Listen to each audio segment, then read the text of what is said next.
जीवन की जो गिनती की सांसें मिली हैं उनमें से कुछ सांसों को सार्थक करें। एक बात हम यदि समझ लें कि जो कुछ भी हमें प्राप्त है, पहली बात वो पर्याप्त है, और दूसरी बात जो भी प्राप्त है वो प्रभु का प्रसाद है।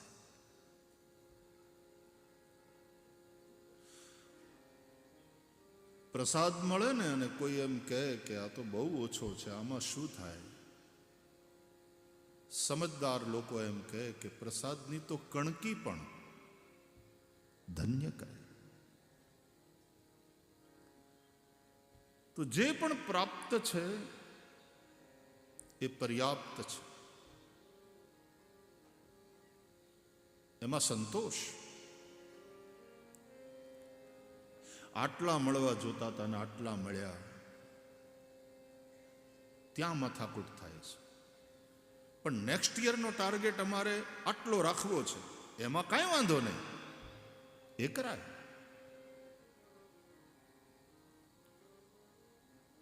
બાકી જે પ્રાપ્ત છે એ પર્યાપ્ત છે।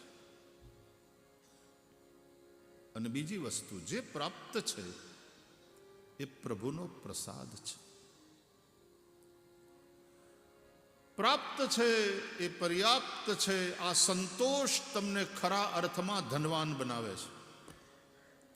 બાકી નહીં તો ગમે એટલું પ્રાપ્ત કરશો, એમાં જો સંતોષ નહીં હોય તો અબજો હશે તોય દરિદ્ર છો।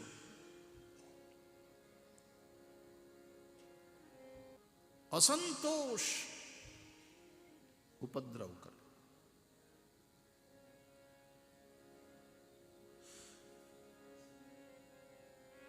આવી વાત જ્યારે કહું છું ત્યારે તમારે અનેક એંગલથી આ વસ્તુને જોવાની છે।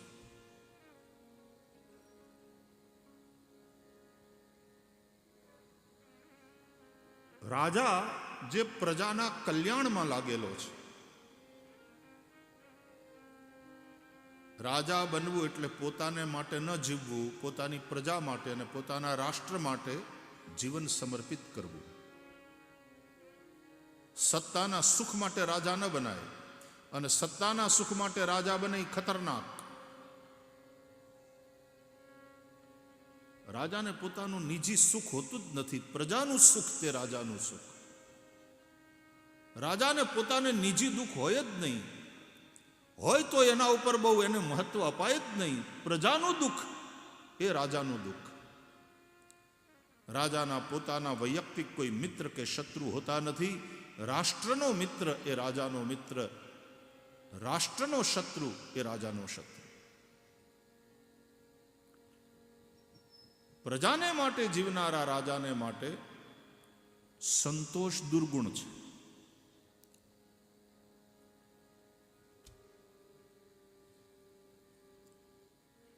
ब्राह्मण ने माटे असंतोष दुर्गुण है।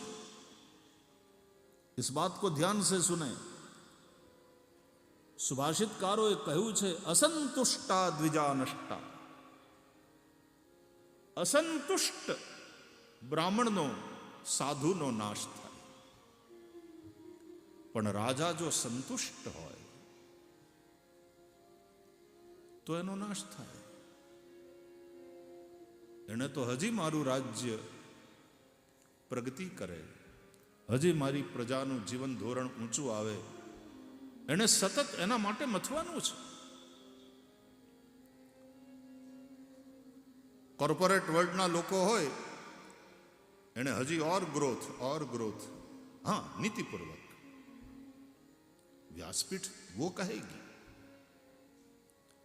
अनीति से नहीं, नीतिपूर्वक, लेकिन और ग्रोथ इज लाइफ।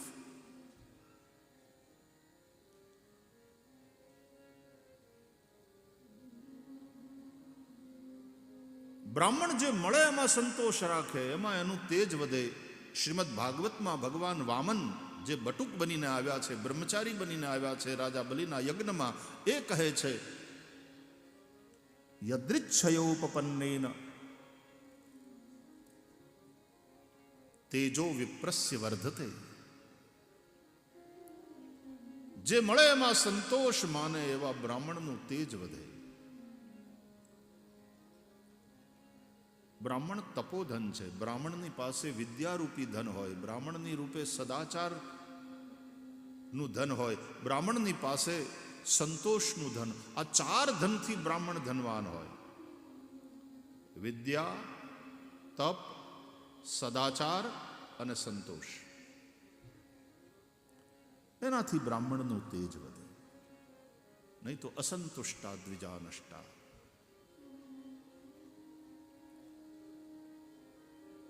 અમારે પોરબંદરના સુદામાની વાત કરે વ્યાસ ભગવાન ભાગવતની અંદર, તો કહે છે યદૃચ્છયોપપન્નેન વર્તમાનો ગૃહાશ્રમી. જેટલું મળે એની અંદર પોતાનો વ્યવહાર ચલાવનારો એવો એક ગૃહસ્થ. કૃષ્ણસ્યાસિત સખા કશ્ચિત બ્રાહ્મણો બ્રહ્મવિત્તમ. બ્રહ્મવિત્તમ વિદ્યા, બ્રહ્મજ્ઞાની એવો બ્રાહ્મણ. વિરક્ત ઇન્દ્રિયાર્થેષુ, ઇન્દ્રિયોના વિષયોમાં એની વિરક્તિ. સદાચારી, પ્રશાંતાત્મા જીતેન્દ્રિય.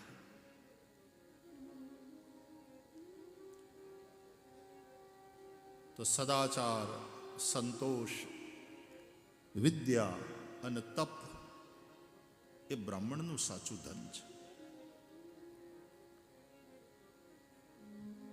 પણ ગૃહસ્થ માણસ હોય, એને પુરુષાર્થ કરવાનો છે, અર્થ સંપાદન કમાવાનું છે, એને ભગવાનને સાથે રાખીને ને ભગવાનને માથે રાખીને કે જોવે છે, ખોટું નહીં કરવાનું. અનીતિ સે ધન હોત હૈ બરસ 5 અરુ 7, તુલસી 12 બરસ में જડા મૂલ સે જાત. પોદળો પડે ને તો એ ધૂળ લીધા વગર પાછો ન આવે. એમ અનિતિનું આવે એ તો જાય, પણ હારવાર આપણી તિજોરીમાં ક્યાંક પરસેવાનું થોડું હોય ને એ લેતું જાય. થોડી વાર સારું લાગે.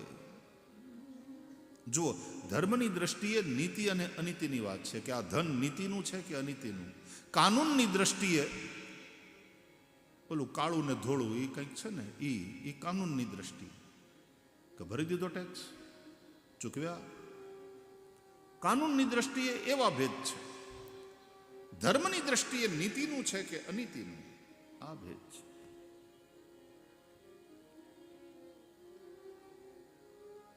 જે પ્રાપ્ત છે એ પર્યાપ્ત છે. આવો સંતોષ તમને ધનવાન બનાવે. સંતોષ એવ મનુષ્યસ્ય પરમ નિધાનમ. जब आवे संतोष धन सब धन धूरी समान.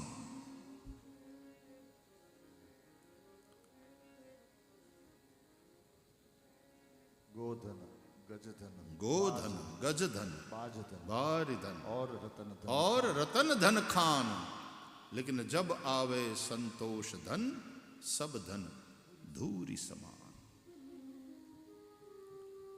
तो पहली बात, જે પ્રાપ્ત છે એ પર્યાપ્ત છે. અને બીજી વાત, જે પ્રાપ્ત થયું છે એ પ્રભુનો પ્રસાદ છે. પ્રભુનો પ્રસાદ છે એટલે એનો અનાદર ન થાય એ જોજો. ખોટે માર્ગે પૈસો ન જાય. વ્યસન વ્યભિચારમાં રૂપિયાવાળાના છોકરાઓ એને 30,000 રૂપિયા મળતા હોય મહિનાના ખિસ્સા ખર્ચીના, અને પછી મિત્રોની હારે નકરી પાર્ટીઓ, અને હવે તો ડ્રગ લેતા થઈ ગયા છે. બેફામ ગાડીઓ ચલાવે, એક્સિડન્ટ કરે, જેલમાં જાય, બાપાએ જવું પડે હારવાર.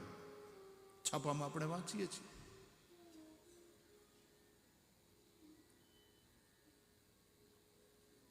ખોટે માર્ગે પૈસો ન જાય. સાચે માર્ગે આવ્યું હશે તો સાચે માર્ગે વપરાશે. પ્રસાદ છે પ્રભુનો, એનો અનાદર ન થવો જોઈએ. અને બીજું પ્રસાદ છે એટલે એકલા ન ખવાય, વહેંચીને ખવાય. માટે વાપરો, હારા માર્ગે વાપરો, વહેંચો. ભગવાન શ્રી કૃષ્ણ ભગવદ્ ગીતામાં સમજાવે છે, એકલો ખાય છે એ પાપ ખાય છે. ભુંજતે તે ત્વગમ પાપા યે પચંત્યાત્મકારણાત. પણ જે વહેંચે છે એ યજ્ઞ કરે છે.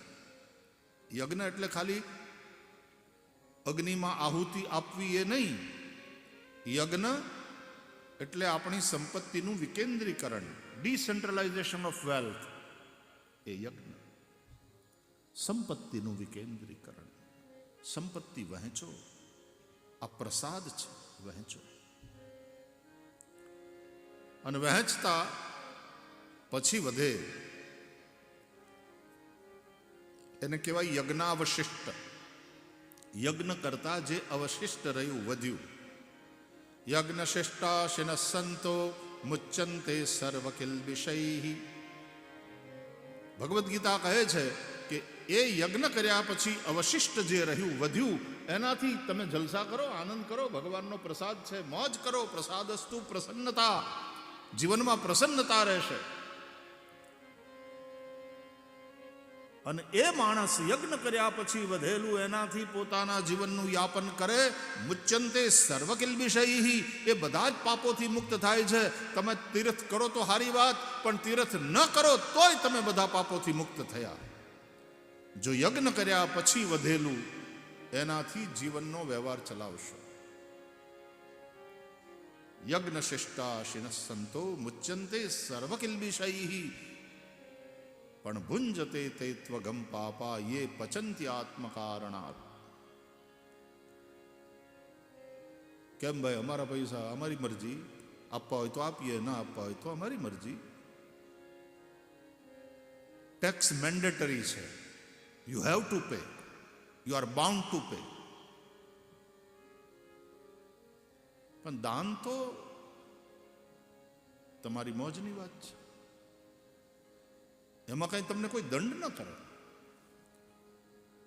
ચોરી કરો તો દંડ કરે, પણ દાન ન કરે એને સરકાર દંડ દે છે. એ શ્રદ્ધાનો વિષય છે, તમારી ભાવનાની વાત છે. એટલા માટે ફરીથી કહું, યજ્ઞ ધર્મ એમ કહે છે કે દાન એ ધર્મનું એક મહત્વનું ચરણ છે. સત્ય, તપ, પવિત્રતા, દાન, દયા. ધર્મના આ 4 ચરણ છે. દયા હોય તો દાન થાય. દાનથી ધનની શુદ્ધિ થાય છે, આમ ધર્મ સમજાવે છે. ઉલેચવું જોઈએ. पानी बाढ़े नाव में, घर में बाढ़े दाम, दोनों हाथ उलेचिए, यही सज्जन का काम. ગામડામાં તમે બધા મોટે ભાગે ગામડામાંથી જેતપુર આવ્યા. જેતપુર એટલે મોટું ગામડું.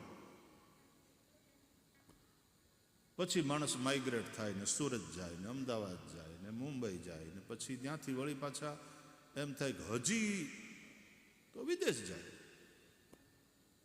પણ આપણે ગામડામાં રહ્યા છીએ. નદીને કાંઠે ગામ વસ્યું હોય ને બહેનો નદીએ જાય પાણી ભરવા. પછી વહેતા પાણીમાંથી એમ સીધું ભરી લે એમ તો ન થાય ને. કાંઠે વીરડા ગોળે અને વીરડા ગાળી એ ખાડો કરે એટલે એમાં પાણી તો આવે પણ એ ડોળું હોય. પછી વીરડો ઉલે છે. ગામડાની કોઈ મહિલા, ગામડાની કોઈ બહેન વીરડો ઉલેચતી હોય, દ્રશ્ય જોવા જેવું હોય. ક્યારેક એમ લાગે કે જાણે આમ છોકરાને માથે હાથ ન ફેરવતી હોય. વીરડો ઉલે છે. શરૂઆતમાં આમ ઝડપથી ઉલે છે. જેમ જેમ ઉલે છે અંદરનું ગંદુ પાણી બહાર નાખે તેમ તેમ આજુબાજુથી નિર્મળ પાણીની સરવાણીઓ ફૂટે, એ અંદર આવતી જાય. અને પછી ધીમે ધીમે વીરડો ઉલે છે. છેવટે તો એ છાલ્યું લઈ અને આમ હળવેકથી હેઠે અડે નહીં ક્યાંય, બડી નાજુકતાથી પાણી ઉલેચે. એ જેમ જેમ ઉલેચતી જાય તેમ તેમ વીરડાનું પાણી નિર્મળ થતું જાય. એટલે મારે પણ તમને વ્યાસપીઠ ઉપરથી કંઈ તમારા માટે શુભકામના પ્રગટ કરવી હોય તો હું એમ જ કહું કે તમારી તિજોરીઓ, તમારા ખિસ્સા વીરડા જેવા થાય.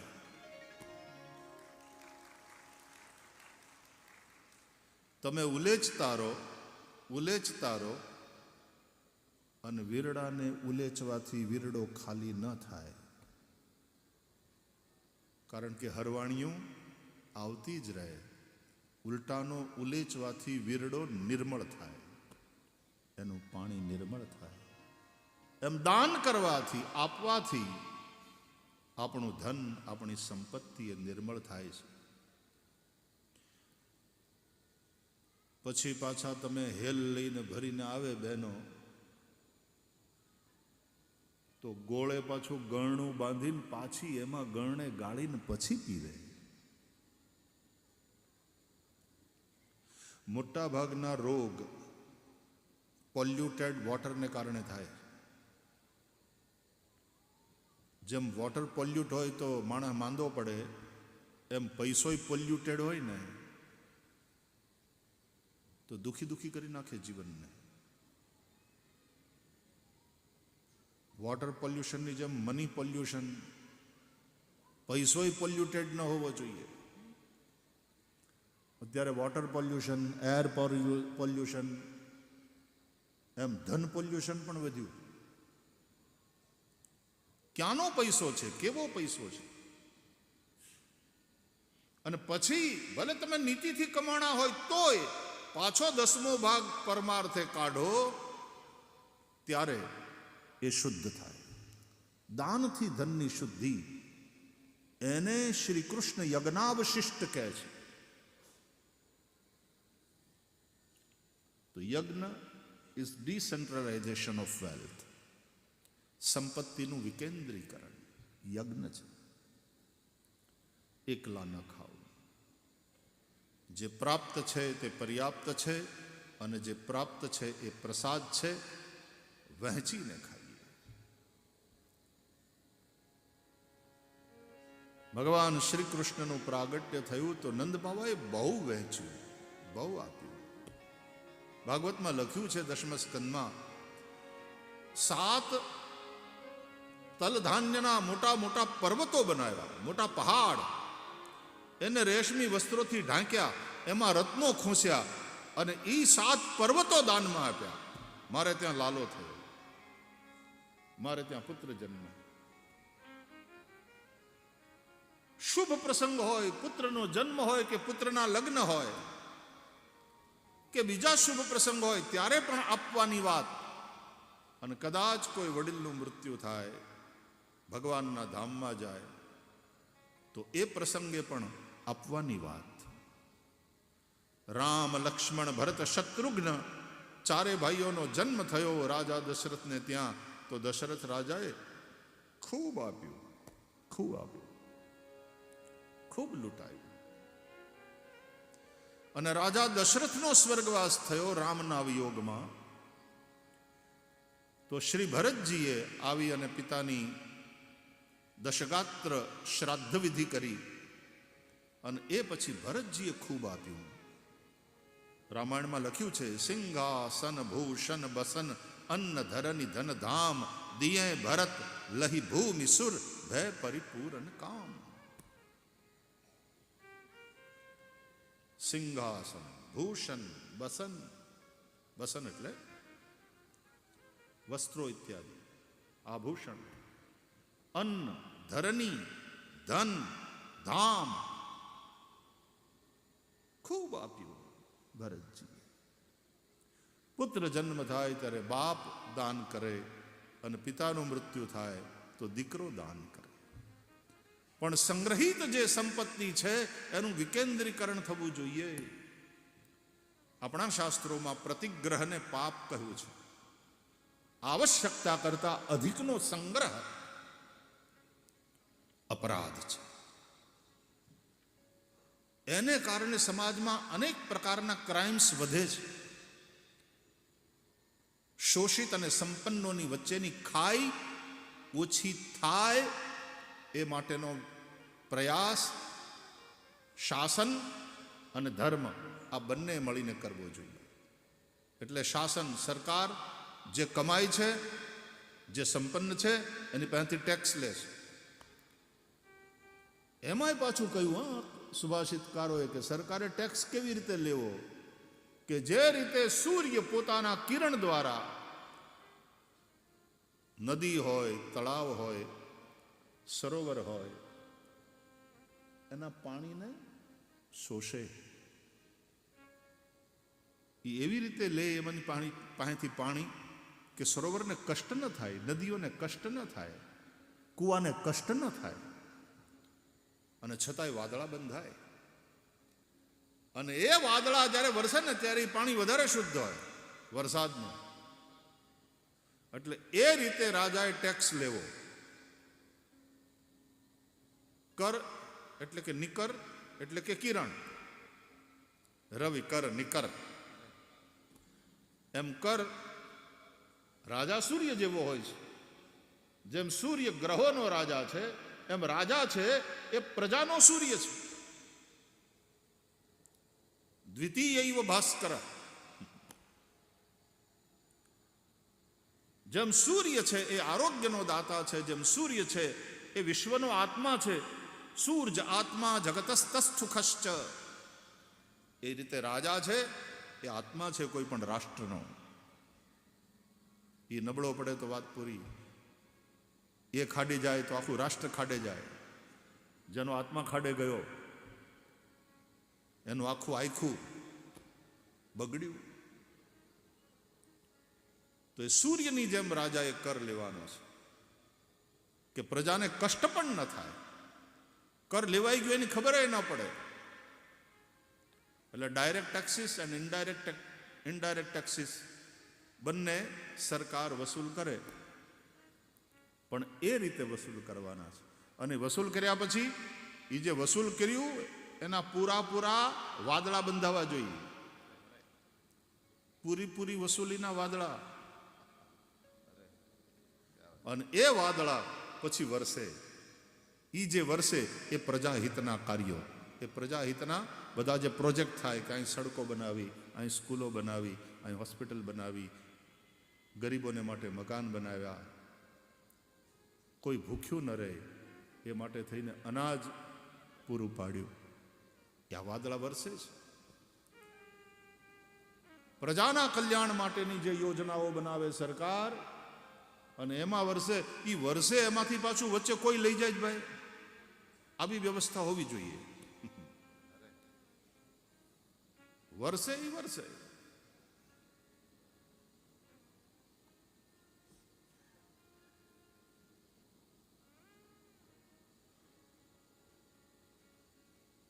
રાજા એ રીતે ટેક્સ લે, એ રીતે કર લે, અને એ મેન્ડેટરી છે. પણ ધર્મ એ લાદવાની વાત નથી. कानून जो लादा जाता है,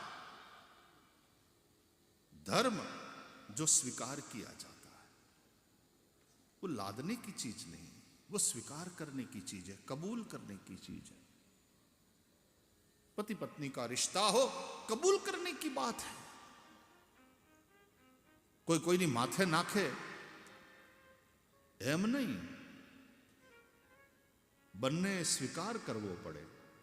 એકબીજાનો સ્વીકારની વાત છે. એમાં જબરજસ્તી એ ખોટી વાત. તો ધર્મ સ્વીકાર કિયા જાતા, અને એટલા માટે ધર્મ અનુસાર દાન કરો 10મા ભાગનું, ત્યારે ધનની શુદ્ધિ થાય. વહેંચો એ યજ્ઞ છે. તો બે વાત થઈ. જે પ્રાપ્ત છે એ પર્યાપ્ત છે. મારા માલિકની દયા, મારા પ્રભુની કૃપા. અને બીજું, જે પ્રાપ્ત છે એ પ્રસાદ છે, એટલે હું એનો સદુપયોગ કરીશ. એને વહેંચીને ખાઈશ, એને વેડફી નહીં નાખું, ખોટે રસ્તે પૈસો મારો નહીં જાય.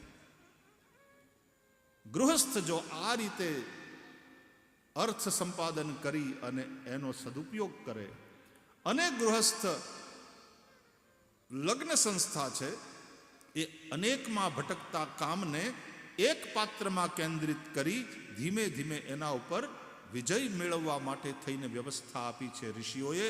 એનું નામ લગ્ન સંસ્થા, એનું નામ ગૃહસ્થાશ્રમ. અને એ કામ પુરુષાર્થનો ભોગ કરતા કરતા સંતાન ઉત્પત્તિ, પ્રજાની ઉત્પત્તિ અને એના દ્વારા પિતરોના ઋણમાંથી મુક્તિ.